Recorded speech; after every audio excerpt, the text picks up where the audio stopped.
What is up, guys? Sophia here, and I am back with another video. If you are new to my channel, don't forget to subscribe, and don't forget to also like this video if you like the content, and don't forget to check out the short form of my YouTube channel and also my social media, because I am always uploading short form content up there, even if I'm not uploading on YouTube.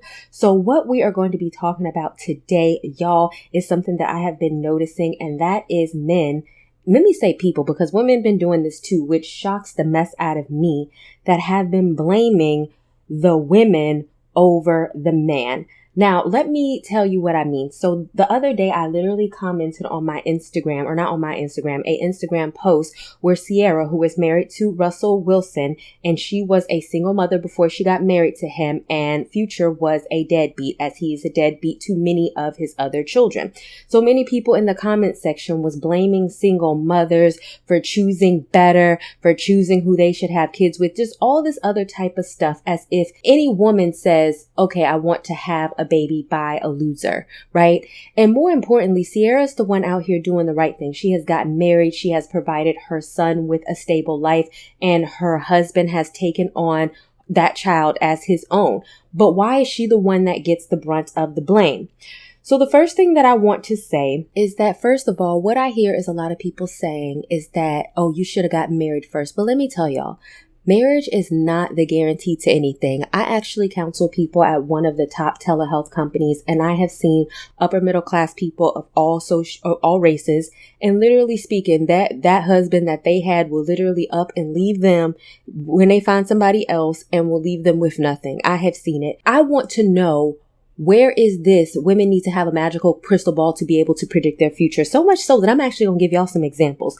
The first one that I want to get into is Brian McKnight. He has been in the middle of controversy lately because he was married the first time for 13 years, and he has children from that marriage in which he does not see, in which he does not speak to, in which he has openly came on social media and literally called these children like an abomination. He has said that his marriage was not valid to his first wife, and he has literally gotten married again and only claims his new stepchildren, which those children came from somewhere, right? Because she was married before, and so she was a single mom at some point, but he claims his new stepchildren, and he has had other children by his wife, and he even has a new son named Junior when he already had a son named Junior, because he does not want to claim the first one. So can somebody please tell me how his first wife, after getting married to an award-winning artist who appeared to be successful and being married to him for over a decade and having his children, how is she going to be able to predict that in the future he would somehow disrespect her children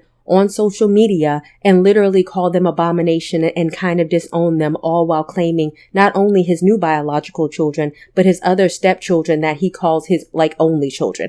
With people who want to blame the women for they should have chose better or they should have known better, how is she supposed to know that? One thing that I am proud of in the Brian McKnight situation is that he's actually been having some concerts, y'all, and people have not shown up for those because a lot of his fan base are women, and the women have actively chose not to support him because of his comments, which I personally support. A lot of people will say, oh, whatever artists do in their private life don't matter, but I believe that it does, because why should we uplift the degenerates in our society and use them as a pillar for success when, realistically speaking, everything that they're doing in their personal life and what they're showing us is disrespectful to themselves, their families, and also other women. The next one that I actually want to bring up is Tom Cruise. So this recently made headlines because his daughter, Siri, graduated from high school, and she dropped her father's last name, and the only person that was by her side was her mother, while Tom Cruise was somewhere else, God knows where, because as we know that since the divorce and even in the marriage, it had been rocky, and then after divorce, I believe that he's had a strained relationship with his daughter, so much so that he didn't even bother to attend her graduation.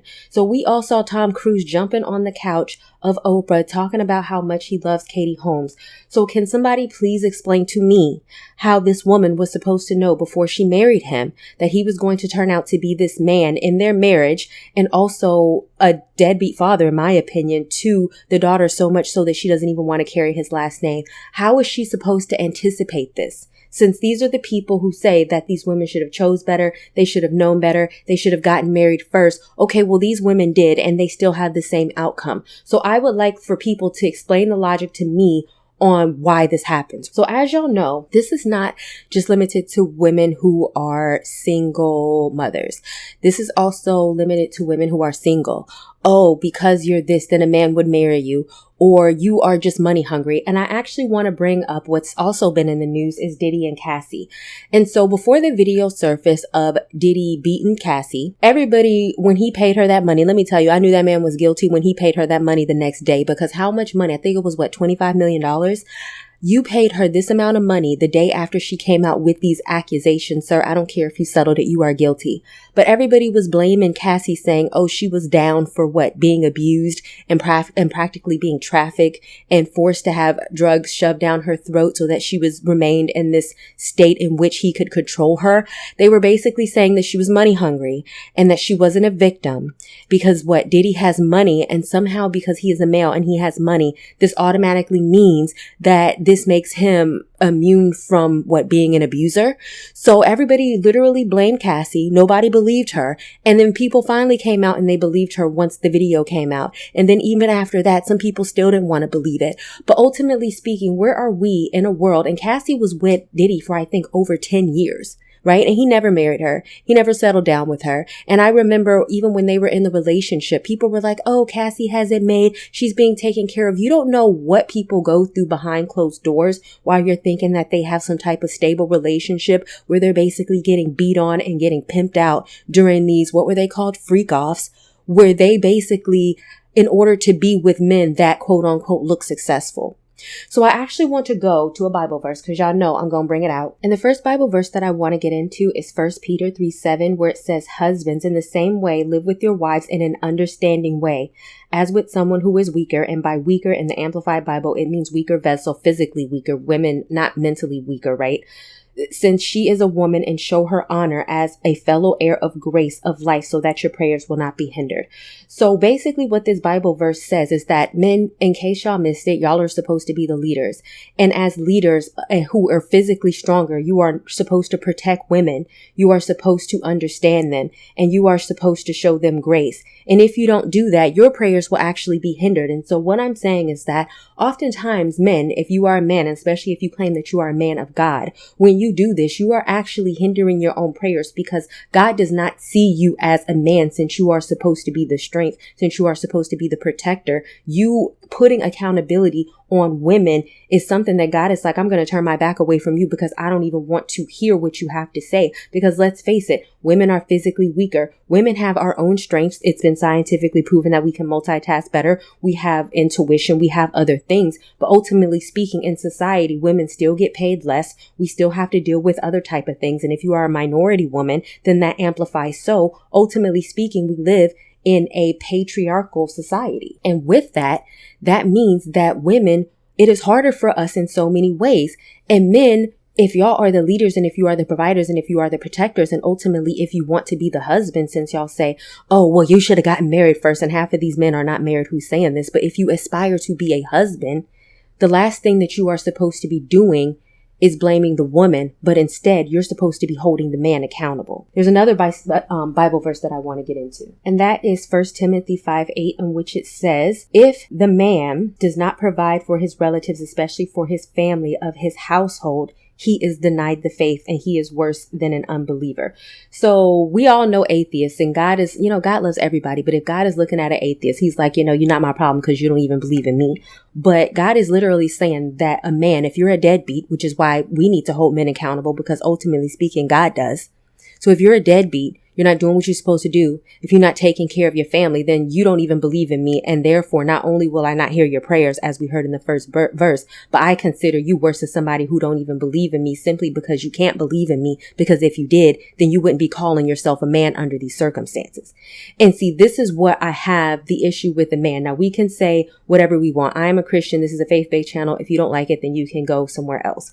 But ultimately speaking, there are certain guidelines in which God holds men in order for them to be accountable. And a lot of men want to say, well, I am a man, I am a provider, I want a leader, but y'all stay leading from the back because you can't even hold your fellow man accountable. And instead you want to pray and feast off of women and single mothers and blame everything on them, when realistically speaking, I personally believe women are killing it out here. I believe that women are doing a phenomenal job. And I believe the reason for that is because men have literally taken this situation in which they want to deny accountability. They don't want to get married. They want to play a lot of games. They don't want to step up. They want to gaslight women. They want to cheat. They want to do all of these things that basically give women a headache. And a lot of women, such as myself, has said, you know what?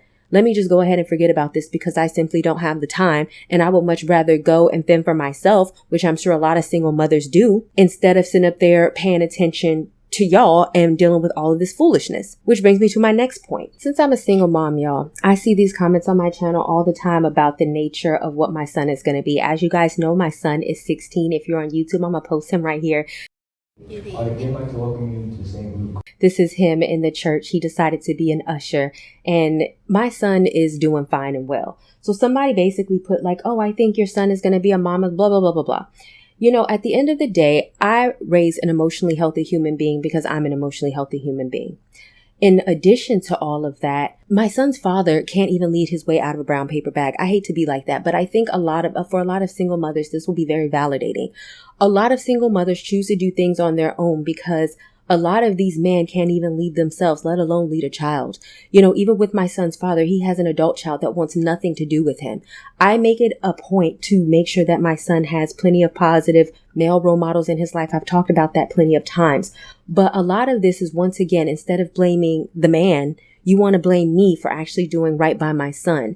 And more importantly, I personally believe that a lot of parents need to be aware of what having a bad parent around is, because just being a father or having a male in your life simply because that is your child's father doesn't necessarily mean that they're going to be a good father if they're not a good father. Statistics have shown that if you have a little girl, the little girl is going to find somebody just like her father. So if the father is out here beating you, disrespecting you, talking to you any type of way, kind of disappearing on the daughter, not seeing her, then guess what? You're going to normalize that. And that is exactly what the daughter is going to go seek. So, and then the same thing for the son. The son is going to go out here and be the same type of man that his father's going to be. If the father's out here cheating, disrespecting women, not showing up, being wishy-washy and all this sort of things, then guess what? That's exactly what the son is going to be. So therefore, it is not beneficial. I will praise any single mother that says, I'm going to take my children out of this situation instead of allowing them to be around a toxic and absentee father. Because guess what? Those are the traits that they're going to pick up. And if you don't want your children to end up like their father, then go ahead. I will praise you for doing it all on your own if you feel like that is the emotionally and safe thing to do. Because in some situations and in many situations, it is. Now, the last thing that I want to bring up is this YouTube comment. And it says, and it was in response to a post that I posted 4 months ago. And this was when Gwyneth Paltrow was talking about that her Black friends have higher self-esteem and that Black women tend to love themselves, which I do agree with. But I want to read her comment. And it is for Norfit 5954. I do think Black women have to love themselves so much because no one else seems to. Our own men have sold us into slavery and pretty much act like we didn't go through it with them. They blame us for everything, and because of their own self-esteem, hatred, praise anything light. We are taught to be self-sacrificial. We get abandoned easily with children, forced to be single mothers for the ones who do not believe in killing their children. So that adds to us having to be masculine. No one looks out for us, especially if your hair texture and skin tone is looked down upon. We have to love ourselves because oftentimes we are the only ones outside of God. And I actually agree with that. I'm going to not put it from a place where this is so sad. I believe that what Gwyneth Paltrow was saying, just because, like I said, I counsel a lot of different socioeconomic types and a lot of women who are not Black, in exchange for their men being providers and the traditional things, they do have to take some of the same stuff that we take. I promise you, I hear it all the time. But I think a lot of the times Black women don't hear it, typically because Black men are the least likely to get married. We've seen that. And also, I believe that they are on the forefront of abandoning their children. And I want to say, if you are a Black man listening to this and you are a deadbeat dad, as somebody who also counsels other men, I promise y'all that they're not blaming us. They're looking at y'all like y'all are crazy. Nobody is sitting out here blaming the woman for these things. More oftentimes, other cultures are looking at the men and they're blaming the men. But in regards to what she said, like I said before, I have counseled plenty of white women who find themselves in the same exact situation as us, because I don't necessarily think that it has a face and a color on it in this day and age. But I just feel like due to our history, unfortunately, Black women are used to dealing with it. But I'm also going to say that a lot of Black women feel upset whenever Black men get with other races. But I'm going to say that you shouldn't be, because sometimes based on what I've seen in the news, a lot of these men are tyrants. If you look at plenty of Black men, they have been convicted for assaulting their girlfriends who are non-Black. Cassie, we just talked about that. That is one of them. She is mixed with that, but ultimately speaking, I don't think she's fully Black. Jonathan Majors was another one who was trying to make his girlfriend be like Coretta Scott King, his white girlfriend be Coretta Scott King, and he was guilty of assault. No matter how you feel about it, the court found him guilty of assaulting his girlfriend and domestic violence. And so what I'm going to say, and let me tell you a true story. I remember one time, this was way back when my grandmother and my grandfather, way back when, he decided he was going to come home drunk and try to put his hands on my grandmother. And let me tell you, my grandma's from Alabama and he lost. Let's just say that. Ain't no way. I think that there are cultural differences simply because for us Black women, we have always had to fight for what we want, being a double minority, both a woman and being both Black. We are the lowest paid, but we are the most educated group. And because most of the men don't want to get married and they want to, and if you look at my video, I'll link it down below where I talk about the rise of the feminine man. They want to behave feminine. They don't want to settle down. They don't want to get married. They would rather have children by a whole bunch of people instead of actually putting a ring on somebody's finger and settling down, not knowing that a kid is a way bigger long-term commitment than marriage, right? Because if you get married and don't have kids, you can separate. If you have kids, then you are connected to that person. But I feel like the mindset of Black men are so warped, more so because even if other races do that, for the most part, they're still going to probably provide and see their children. Meanwhile, Black men will consistently blame the woman for where they are lacking. But I want you to listen to what I said for where they are lacking. So for all of you single women and all of you single moms out there, I don't want you to get discouraged simply because you seem to be the target of many people's aggression or men's aggression. And I've seen women do this, and women, if this is you doing this, I don't understand, because this can be you on any situation. Like I just mentioned, you could get married, anything can happen and you could still be abandoned. So women, I definitely don't understand why that would be your mentality. But I want you to understand that this is not your fault. If Gwyneth Paltrow can sit up there and give you praise for loving yourself and not taking any BS, then there must be something to it. Do not believe the hype.